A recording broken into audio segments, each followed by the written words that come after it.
Hello दोस्तों, तो क्यों है बजरंगबली सबसे शक्तिशाली? क्या सुपरमैन और हल्क जैसी शक्तियां उन्हें हरा सकती है? आपका स्वागत है मिस्टिकल चर्चा में। मैं आखिर में बताऊंगा कि अगर भगवान से लड़ाई होगी सुपरमैन और हल्क की तो क्या होगा। लेकिन पहले हमें ये समझना होगा कि हनुमान जी के पास कैसी शक्तियां हैं। सबसे पहले तो हनुमान जी शिव जी का स्वयं अवतार है।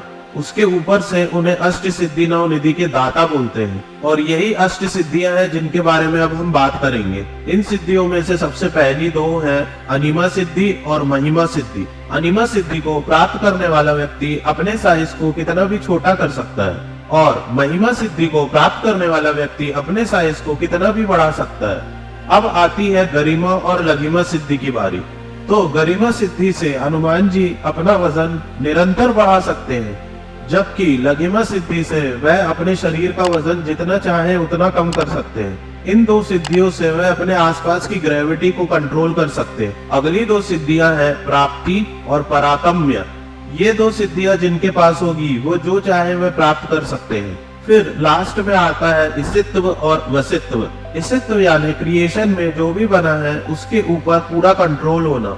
यानी ईशित्व जिसके पास है वह प्रकृति का गुलाम नहीं होगा बल्कि प्रकृति को अपने हिसाब से ढाल सकेगा। और वशित्व सिद्धि जिसके पास होगी वह किसी भी चीज को कंट्रोल कर सकता है जो इस प्रकृति में विद्यमान है। अब अगर फिक्शनल बात करें कि अगर भगवान हनुमान की लड़ाई सुपरमैन, हल्क या थैनोस जैसे शक्तिशाली प्राणी से हो गई तो क्या होगा?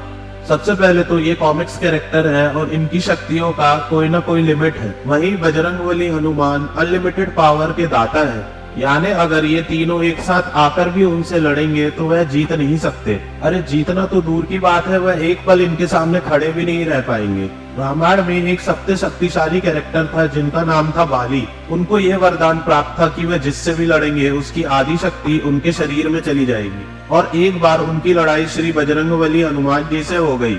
उसी बीच ब्रह्मदेव ने आकर उन्हें रोकने की कोशिश भी की कि बजरंगबली से लड़ाई ना करे, पर बाली अपने अहंकार में नहीं माना। तब ब्रह्मदेव ने श्री हनुमान जी से प्रार्थना की और कहा कि वह अपनी शक्ति का 99% हिस्सा राम जी को दे दे और सिर्फ 1% शक्ति से बाली से लड़ाई करे।